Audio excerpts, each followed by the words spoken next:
let us start with the very first category of the CPU scheduling algorithm.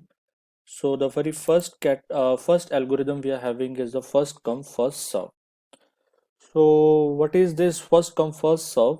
So all the jobs are executed on the first come first serve basis, which means that whosoever will put the request of CPU first will be allocated with the CPU first. So next is it is the very first algorithm, so it is very easy to understand as well as easy to implement. Very important part we are having is first FCFS is a type of a non-primitive. So as we have seen already, what is this non-primitive, which means that once the CPU is allocated to one of the process, we are not going to take back in between, which means that another process has to wait for the completion of the ongoing process. So let us solve one numerical related to the FCFS now. Okay, the basically you will be facing the two categories of numericals are like if all the processes arrives at zero time interval, or the second may be all the processes arrives at different time intervals. So we will be seeing both the categories. The very first category we are having is all the processes arrives at zero time interval, which means that all these processes arrives at zero time interval. So right now I have solved the whole numerical, but from the next numerical we will be solving one by one. So to make you people more easier, I have solved this numerical. So see, what are the parameters now in the table we are having? The very first parameter is a process. So there are four processes which are waiting for the CPU allocation. Then we are having is the BT. BT stands for burst time. Then this is CT, completion time. Then turnaround time. So in the question, it may be asked calculate the turnaround time. So how we are calculating? So it has the formula has been discussed already. Here I have written the formula only, that is completion time minus the arrival time. So arrival time is right now we are having the arrival time 0 only. So arrival time is this one. So then it may be asked that calculate the waiting time also. What is waiting time now? So how we are going to calculate turnaround time minus burst time. Burst time is also known as the execution time.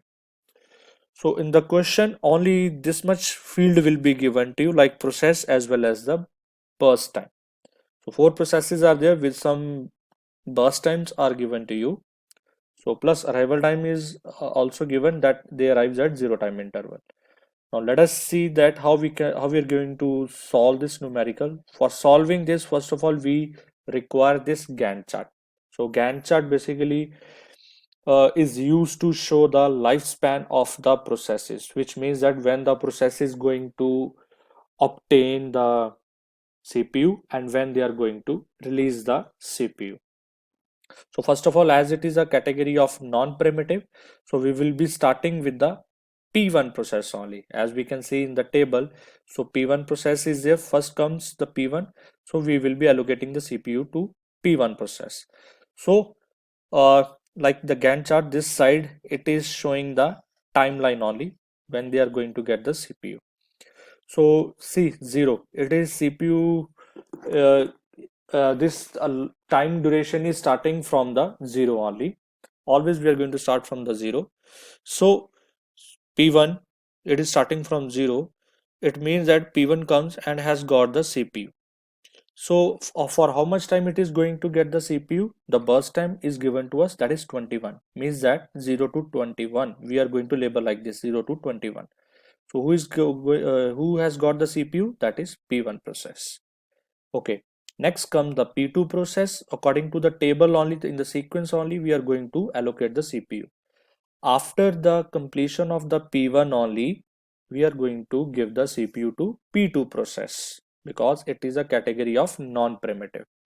So second P2 process comes and we allocate the CPU to P2 process. And for how much time? See, the execution time is 3.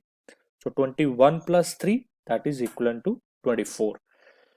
So after P24, CP2 is going to release the CPU. So then comes the P3 So P3 comes and we allocated the CPU to P3 process. And for how much time it is going to re- uh, uh, retain this CPU? For 6 CPU, the burst time it is given to us is 6. So which means that 24 plus 6 is equivalent to 30. And last process in the table we are having is the P4, and for how much it is going to take the CPU, that is that is for 2 as it is given in the burst time. So 30 plus 2, that is equal to 32. So after solving this Gantt chart, first of all, it should be very much clear your Gantt chart should be correct. If this Gantt chart is correct, then only we are able to calculate this turnaround time as well as the waiting time. If this Gantt chart is wrong, all these values will be automatically will be wrong. So now see, what is this completion time? Completion time means when the process is going to release the CPU. So P1, when this P1 is releasing the CPU from the Gantt chart, we can see it is releasing at 21. So 21. Then comes the P2.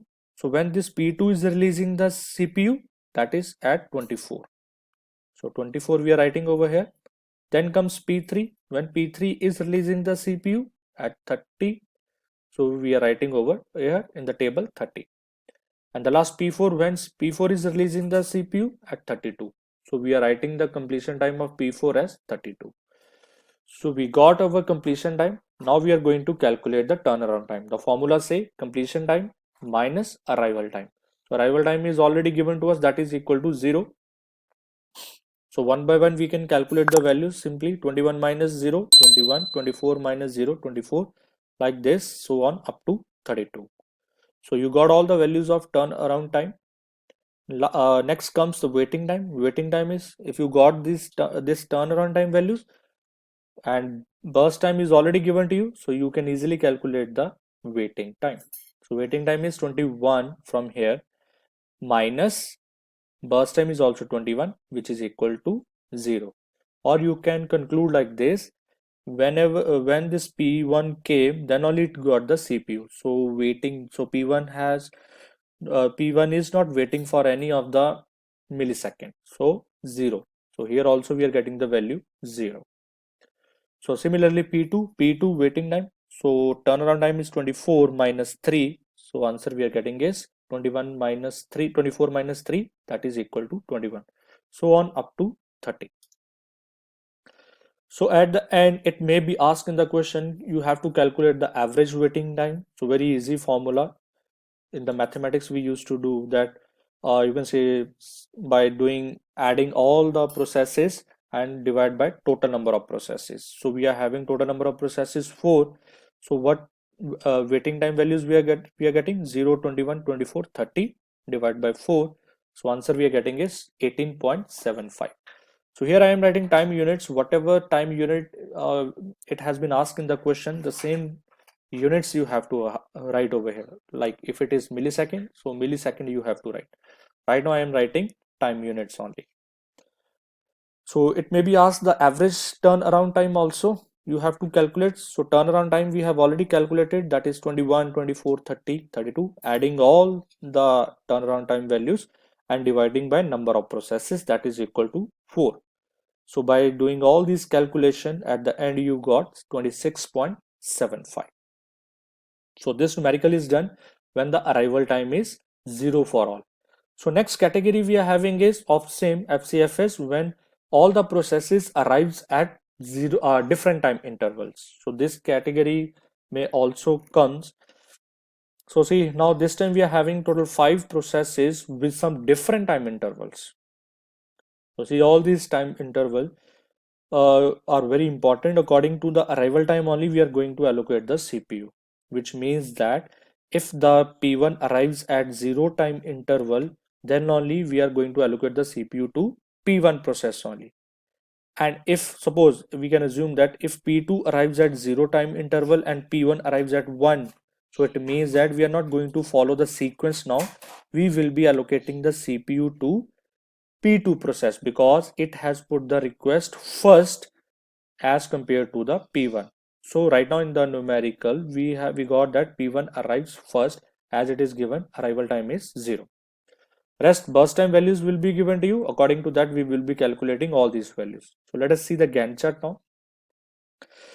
So in the Gantt chart, we can see that who put the request first at 0 time interval P1. So we have allocated the CPU to P1 process accordingly. So for how much time we are going to allocate? What is the burst time? 4 milliseconds, which means that from 0 to 4, CPU is engaged with the P1 process. Similarly, P2 process. Now in between, you can say from 0 to 4, all the processes got activated. See, because P2, P3, P4, P5, so up to 4 milliseconds, all the processes got activated. So we are going to allocate the CPU in the sequence now. So then in the sequence P2 arrives, so we will be allocating the CPU to P2 process for how much time? 3 milliseconds. For 4 plus 3, that is equal to 7. Then comes P3 process. What is the burst time now? 1. So 7 plus 1, that is equal to 8. Then comes the P4 process. What is the burst time? 2. So 8 plus 2, that is equal to 10. And at the last P5 come and the burst time is 5. So 10 plus 5, that is equal to 15. So I hope you got this Gantt chart. So next is we have to calculate the completion time very easily. When P1 is releasing the CPU, so we can see it got the CPU at 0 time interval and it is releasing at 4 millisecond. So completion time is equal to 4. Similarly for P2 it is 7, P3 it is 8, so on up to 15. And if you got the completion time values, so easily you can calculate the turnaround time. You can represent it as TAR or you can say TAT. Here I have written the formula also. So completion time minus arrival time. This time arrival time values are different. So please take care when you are subtracting. So how you are calculating this completion time? 4 minus 0, that is equal to 4. 7 minus 1, that is equal to 6. 8 minus 2, that is equal to 6. Like this you will get all the values of the turnaround time. Similarly waiting time formula is same, turnaround time minus burst time. So turnaround time is, here you have just now you have calculated 4 minus 4, that is equal to 0. Then 6 minus 3, that is equal to 3. So like this you will calculate all the values. So after this, again the question may be asked that calculate the average time also, as well as average waiting time, as well as average turnaround time. So very easily you have calculated all the values of turnaround time. So turnaround time, adding all the turnaround time values and subtracting it by, sorry, number of values are 5 over here. So make it, the correction is there, the 5 value will come over here. Okay, after you can say getting the some typing mistake is there, so 5 you have to write over here. So adding all the, you can say, values and dividing by total number of processes equal to 5. So you will get the answer, that is 6.8 time units. Similarly you can calculate the average waiting time also. So how you are going to calculate the average waiting time? By adding all the waiting time values you have calculated over here, divided by number of processes. So number of processes equal to 5. So by doing the calculation, you will get the answer 3.8 milli time units. So in the question, it may be asked calculate the turnaround time for P2 process. So for this, you can get the value from the table only. Calculate the waiting time for P4 process. So right now, they can be asked. This can be asked in the question like this. So I hope you got the concept of first come first serve in both the ways, at 0 time interval also, or and at the different time intervals. So soon we will be meeting with the second algorithm of the scheduling. Thank you so much.